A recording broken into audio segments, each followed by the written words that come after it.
What's going on? So I promised that I would do some videos on this as soon as I got it towed to my house, and I did. So what we have here is the 2006 Chrysler 300 Hemi that I recently purchased for the kingly sum of $700. That's right, $700. There's the camera. Hi, how you doing? But yeah, this is going to be my project. It's got paint fade on it because it's a mid-2000s Chrysler. They all did. That's just from not washing it enough.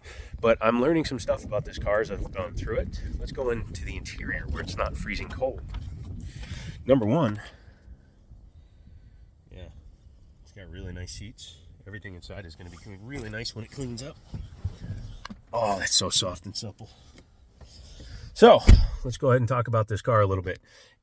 Hemi 300C are usually more expensive, but I did manage to get this one for a steal because it has cam and lifter issues. And unfortunately, the owner was a smoker. Yeah, not much you can do about that. It doesn't smell in here, so I think it was the second owner that smoked a little bit in here. Pardon me. Let's see. Let me open it up. Oh, look at that. Yep, we got all the books. So that's cool. And yeah. So it was previously owned, all these things in here. It was previously owned by an older gentleman, and after he passed, the guy's son got it. And then since then, obviously it's been sitting. He's only had it for like a year, and he said that when he went to the store and he came out and restarted the engine, it started ticking with the Hemi tick. He had it looked at a mechanic shop, and the mechanic confirmed indeed it does have le Hemi tick. So it will need to be redone. But let me turn you around so you can see how nice the interior is. Starting with the dash, no cracks up there, which tends to happen with these cars because the cheaper materials it's made out of. This is still supple. I don't care for the wood grain. I'm probably going to change all the wood grain out for carbon fiber. Probably. It is the 5-speed, not the 6 or 8-speed, which is fine. The transmission is fine as long as you don't abuse it. Like I said, somebody smoked in it. I don't know if it was the original owner or not. I think it was his kid. Oh no, there we go. Heated seats, nice. Obviously it's got dual climate controls. Basic radio with a CD player. So this whole thing's getting changed out. I'm going to put in a more modern Android Auto, whatever. Unfortunately, the battery is completely dead, which was expected. But yeah, man, 2006. Full power telescoping and tilting wheel like a Mercedes, for the very simple reason that this was a Mercedes. As you can see, it even has a Mercedes Speedo Holdo cause thing. Man, that's English. But check out these gauges, man. I like that. Obviously, it's aping the original look and also the late 90s, early 2000 Chrysler 300Ms, which were really nice and done up. Yeah. The back seat is just as nice. Very nice. Yeah, overall, I'm very happy with the condition on this. Little power port down in there. So, what do you say we take a look at the engine? Under the hood here, we have the venerable 5.7 liter Hemi, which basically every damn Chrysler product had. If you had enough money and you weren't a pleb. I just made fun of a lot of people. This one has the upgraded projector beam headlights from the base models. It also shows the easiest way to tell a Hemi from a V6, and I did not know this, but now I do. The Hemi models have this undercut to the main projector beam, whereas the standard V6s, it's completely flat. So you have to keep that in mind if you're looking for replacement lights for a Hemi, that it might not be the same because the Hemis have the undercut there. Yeah, that's an ugly, ugly freaking grill. If somebody wants that, let me know. Let's see who makes it. Yeah.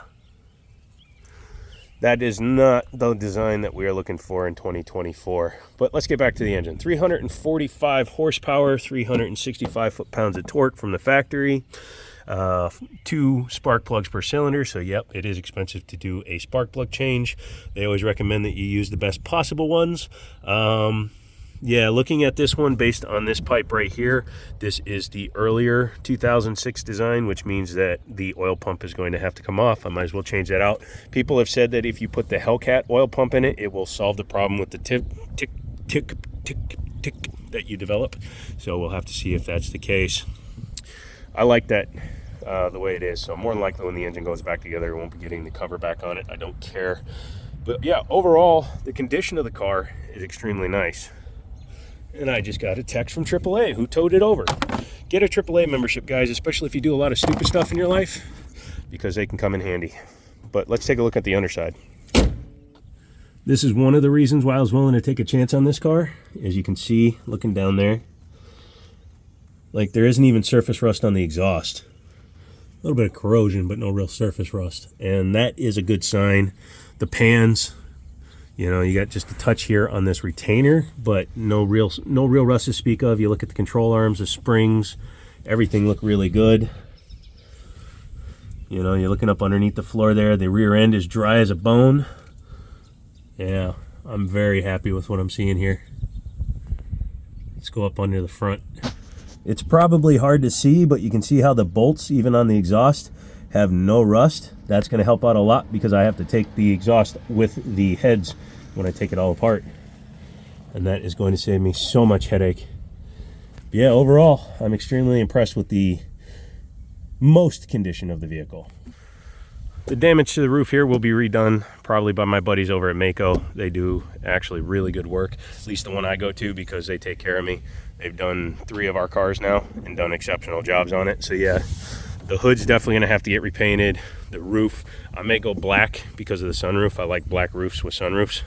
And then this wing is definitely going to have to get replaced, but it might need a different trunk lid. I'm going to look at some wheels off an SRT8, and the guy has a damaged SRT8 with a good trunk lid, so I may just swap out for the SRT8 trunk lid because it already has a little low-rise wing on it.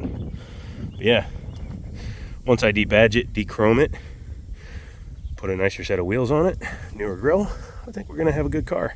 Plus, you got to remember, this thing's been sitting since August of last year, so a lot of this is just dirt. So yeah, 3 panels to paint.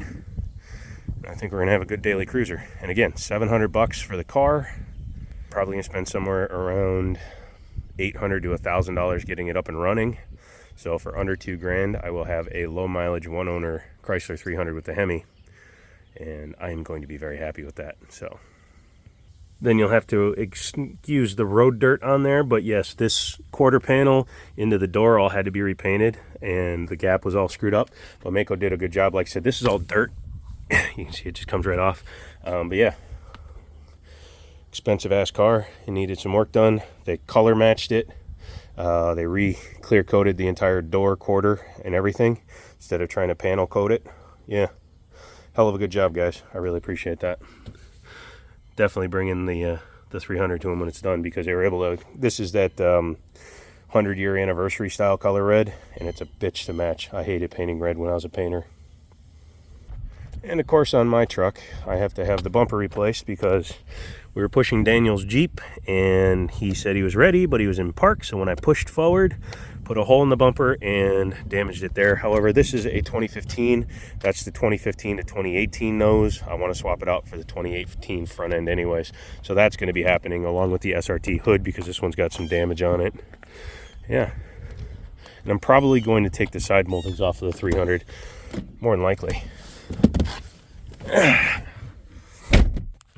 So that's it. If you like this video, make sure to give me a like, follow, subscribe, super thanks, Patreon, all that stuff. It'll all be in the doobly doos down below. Come back for the next one. And as always, I'll cough at you later.